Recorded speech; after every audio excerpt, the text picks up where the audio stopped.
How long you been here? I come here in 1953. I ain't never been out.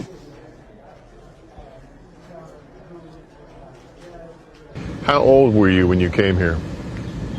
16, going on 17. You were just a teenager. Right, right.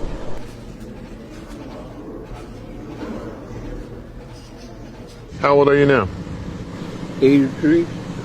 Do you want to get out of here? Definitely. Man, I've been here all my life, ever since I was a kid.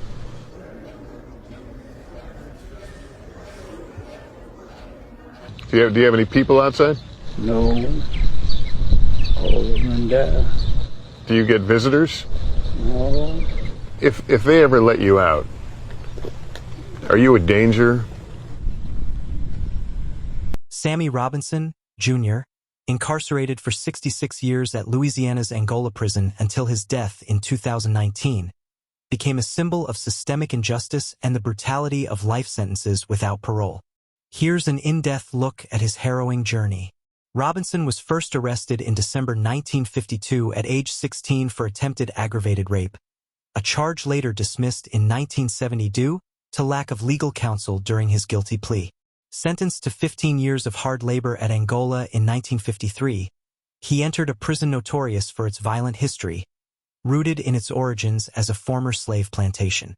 Discipline was enforced through brutal methods, including beatings with hickory sticks, axe handles, and leather straps. In 1958, Robinson killed fellow inmate Charles Oliver during a fight, earning his first life sentence. By 1974, he received a second life sentence for killing another inmate, John Walker. Between 1958 to 1972, he accumulated 37 disciplinary reports for fighting, weapon possession, and insubordination, reflecting the volatile environment of Angola. His initial 1952 conviction was overturned in 1970 when courts ruled he was never informed of his right to counsel.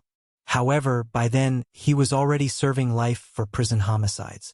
Aging in captivity, by the 1990s, Robinson was recognized as Angola's longest-serving inmate.